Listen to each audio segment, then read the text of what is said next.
Many people wrestle with regret, especially when they feel that they've wasted time or they Right. have missed opportunities.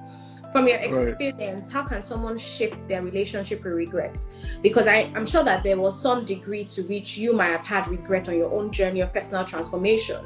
How did you shift your relationship with regret, right? From seeing it as a sort of shame or paralysis to using it as a tool for transformation. And how do you strike a balance between learning from your past and being stuck in the past? Right. You know, I mean, and that's a good question, because I know that coming here, I did regret quite a number of things, you know, but I learned very quickly how not to associate with that. And I think one of the crucial things for me then was, I mean, the moment we moved here, what the immediate counsel was people telling you what you had to do next if you wanted to be profitable, right? And it was in those conversations that I realized that there were things I already had in terms of knowledge and ability that I could have exchanged in the market as value for profitability, right? But of course I couldn't do that, and the reason was simple. For those things, I hadn't gotten certifications to prove. So I had the skill set and the ability to prove that I could do it, but I didn't have certifications to prove that I qualified to do it, right? And so, for example, there was project management, there was business analysis. I'd done those things over 11 years ago before we came here, but I never got the certifications or pursued the certifications for those things because I felt like I was doing them to be able to effectively run my own personal work. And so I wasn't presenting a CV to anyone, so I didn't think I needed the certifications, right? So we get here, and I find out that for the first time, maybe I would need to present a certification to someone or a CV to someone, and in those CVs, certifications have to be present to show that I qualify to do what I say I can do. And so the immediate thing was then to regret, right? Like, why didn't I do it? I mean, I had all the opportunity to do it. I blew it.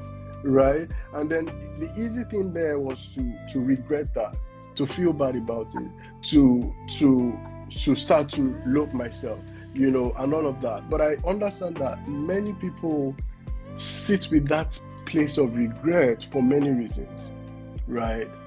I mean, if something has happened in time past and then you're in your present, it is easy to consider that the way forward might be tougher because time has passed. So it's possible in some regard to say, I don't know how I'm going to move forward because I fear what's going to happen next. So maybe the fear of failure might disallow a person from moving forward, right? For some, it might even be the fear of success. Do I feel that I have the capacity to be able to do the things that I need to do if this thing works out, right? For some, it's just the emotional comfort that is gotten from staying in that place of regret. The inability to take responsibility for the present or take responsibility for the past, you know, and then just staying in that place because it disallows you from directly associating yourself as an accountability party for what has happened. And so what you're doing is highlighting the thing that is the problem so that it can save you the need to be the responsible party. All right? So it is possible to sit with that and not want to move forward from it, because the moment I move forward from it, then I'm detaching myself from that, and now I'm the one that is viewed as the person that needs to make a next step, you know. But if I associate myself with that thing I regret, then maybe there's a reason. Everybody can see there's a reason that I'm here. Like, it makes the case easy to accept. Do you see what I mean? Yeah. You know, for some, so it's many reasons. There are many reasons psychologically, you know, that people will sit with regret. But what I realized is that life is always moving forward, right? So literally, there's only one option if you want to choose options, and the option is forward. And I understood that you cannot drive forward and look back at the same time. You cannot drive forward effectively and look back at the same time. So there was just one choice, to move forward. And then if I was going to move forward, how do I move forward?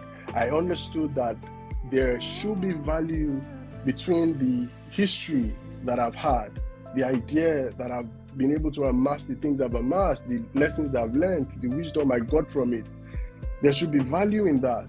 And there should be value in understanding that there is a future that I can create. And for me, the future would mean vision, newness, possibilities. What's the value of that? So what's the value of being able to create newness, being able to engage new possibilities? What's the value in the lessons and the wisdom and the counsel that I can get from the things I've experienced? Putting all of that together and knowing that you cannot move forward looking back, I had to pick the lessons and make a movement forward, right? And so that's what I did for myself instantly. Pick the lessons, make a movement forward. What have I done now differently?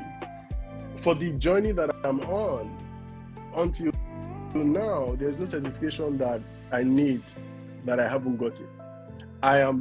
What I'm doing is committing to getting every certification that creates the appropriate qualification as I must. So for me, that was a major lesson. Meaning I would not get to a place where I need to express myself as who I say I am, and I don't have the qualifying tools that the world recognizes, right? So everything requires to have those qualifying tools the world will recognize. I commit to that because I know that that was something that I did not allow myself, to do based on whatever level of knowledge was working at the time, but now that will not happen again. Yeah. Do you see what I mean? So I'm moving forward. There's newness and possibilities that I can create.